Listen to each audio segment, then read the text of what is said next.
Malnutrition of children under 5 years worsens. In low and middle income countries, the age 3 to 24 months is a time when growth falters for too many children. An inadequate diet during this period increases the risk of stunting, micronutrient deficiencies, illnesses, and death.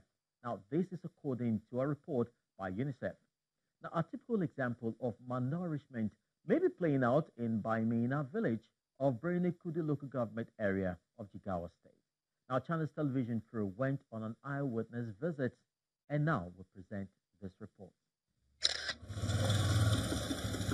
In Bamena, a village few kilometers from Kudi local government area of Jigawa state, extended families with 40 children is a common sight. Malam Dao Bello, a farmer and one of the 6 husbands in the family, has 11 children and 2 wives.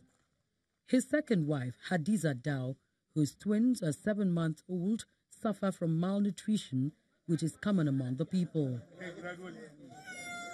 They have been under medical care for 8 weeks, and now they show some signs of improvement.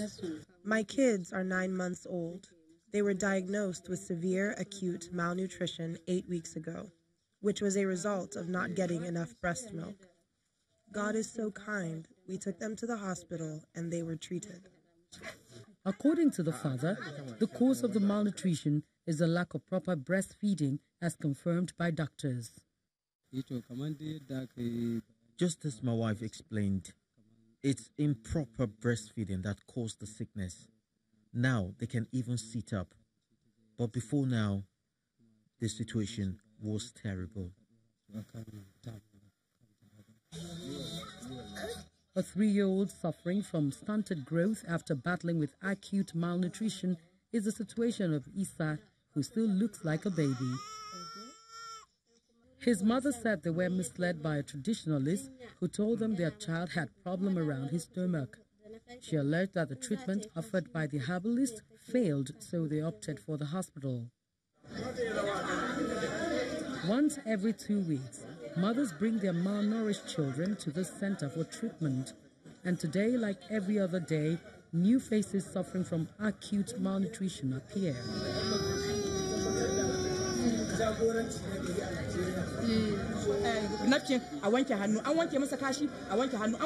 It is the job of this nutritionist to guide the mothers on how to take care of the children after being diagnosed with malnutrition.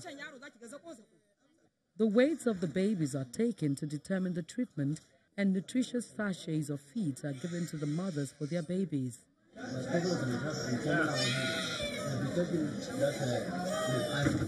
The director of malnutrition in the Ministry of Health in Jigawa State, Mr. Musa Mohammed, said the state government is doing its best to curb the menace. We have already established 64 health facilities whereby treatment of children that are affected with severe acute malnutrition are being treated. We equally have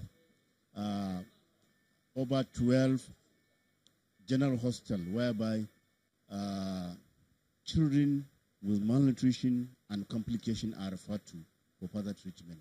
So you can see Jigawa State, in collaboration with other partners, particularly the UNICEF, is doing a lot to reduce the menace of malnutrition. That is the issue of curative. In the issue of preventive, we're equally using what we call infant and young child feeding, whereby women of childbearing age are being taught how to feed their children from birth up to the age of 24 months. While the director is of the opinion that the number of malnourished children has reduced, Ms. Chioma Kanu of the Civil Society Legislative Advocacy Center, CISLAC, in Duse, believes the number is increasing. No, it's not reducing. It's not reducing, and we need intervention. From what we learned, today, only 12 LGAs are offering community-based management of severe acute malnutrition. So what of the rest of the states? There are 27. The rest of the local governments, there are 27 local governments. If only 12 is offering it, then the rest of the local government also need it, because there are so many hard to reach, regions within those local governments, those other local governments that have children that are severely acute malnourished, that are not accessing, this treatment. While curative measures continue to play a major role in the lives of these children, the hope is that someday every kid would enjoy a balanced diet.